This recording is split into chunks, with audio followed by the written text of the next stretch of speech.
स्वयंपाकात स्वादाची जान, डीएम मसाले तुमच्या घराची शान. छत्रपती शासन महिला गृह उद्योग कबनूर इचलकरंजी घेऊन येत आहेत अस्सल परंपरेची मराठमोळी चव म्हणजेच डीएम मसाले. मटन मसाला, चिकन मसाला, धणे पावडर, गरम मसाला, बिर्याणी मसाला, तिखट चवदार मसाले आणि चटणी म्हणजेच डीएम मसाले.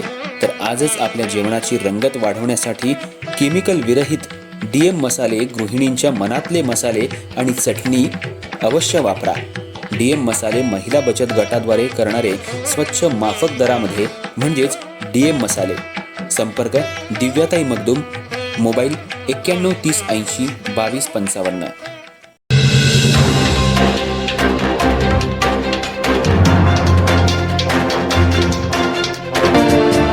इचलकरंजी शहरातल्या दिव्यांगांसाठी राखीव असलेल्या 5% निधीच्या वितरणामध्ये मोठ्या प्रमाणात अनियमितता आणि घोटाळा झाल्याचा गंभीर आरोप समोर आलाय.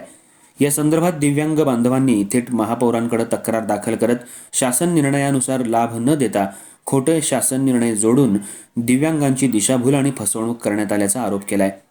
या प्रकरणामुळे शहरातील दिव्यांगांमध्ये तीव्र संतापाचं वातावरण निर्माण झालं असून संपूर्ण प्रकरणाची सखोल चौकशी करून दोषींवर कठोर कारवाई करण्याची मागणी जोर धरू लागली आहे. शासनाच्या नियमानुसार स्थानिक स्वराज्य संस्थांनी त्यांच्या एकूण निधीपैकी 5% निधी दिव्यांग नागरिकांच्या कल्याणासाठी खर्च करणं बंधनकारक आहे. या निधीतून दिव्यांगांना शैक्षणिक साहित्य, वैद्यकीय उपकरणं, व्यवसायासाठी आर्थिक मदत, स्वयंरोजगार योजना, प्रवास सवलत तसंच विविध सामाजिक आणि आर्थिक योजनांचा लाभ दिला जातो. दिव्यांगांच्या जीवनमानात सुधारणा व्हावी आणि त्यांना स्वावलंबी बनवण्यात मदत व्हावी हा या निधीमागील मुख्य उद्देश आहे. मात्र इचलकरंजीमध्ये या निधीच्या वापरामध्ये मोठ्या प्रमाणात गैरव्यवहार झाल्याचा आरोप होतोय.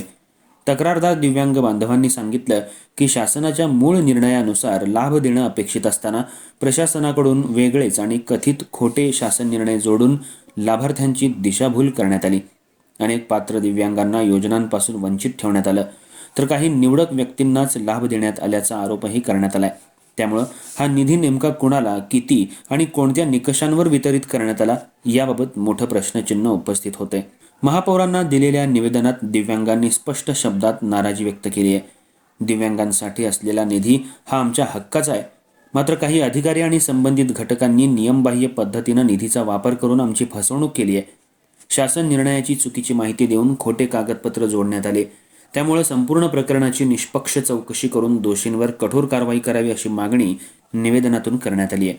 या प्रकरणामुळे महापालिका प्रशासनावरही प्रश्नचिन्ह निर्माण झाले. सामाजिक कार्यकर्ते आणि नागरिकांनीही या निधीच्या वितरणामध्ये पारदर्शकता ठेवण्याची मागणी केली आहे. दिव्यांगांसाठी असलेला निधी हा त्यांचा मूलभूत हक्क आहे, ज्यामध्ये कोणताही गैरव्यवहार सहन केला जाणार नाही अशी प्रतिक्रिया अनेकांनी व्यक्त केली. दिव्यांग बांधवांनी प्रशासनाला इशाराही दिलाय की जर या प्रकरणात तातडीनं चौकशी सुरू झाली नाही आणि दोषींवर कारवाई झाली नाही तर महापालिका कार्यालयासमोर धरणे आंदोलन, उपोषण आणि उच्चस्तरीय तक्रार दाखल करण्यात येईल. दरम्यान महापौरांनी संबंधित विभागाकडून अहवाल मागवून चौकशी करण्याचं आश्वासन दिल्याची माहिती तक्रारदारांनी दिली आहे. या सर्व घडामोडींमुळे इचलकरंजी शहरात दिव्यांग 5% निधीचा मुद्दा चांगलाच तापला असून आता प्रशासन आणि लोकप्रतिनिधी या प्रकरणात नेमकी कोणती भूमिका घेतात याकडे शहरवासियांचं लक्ष लागून राहिलंय.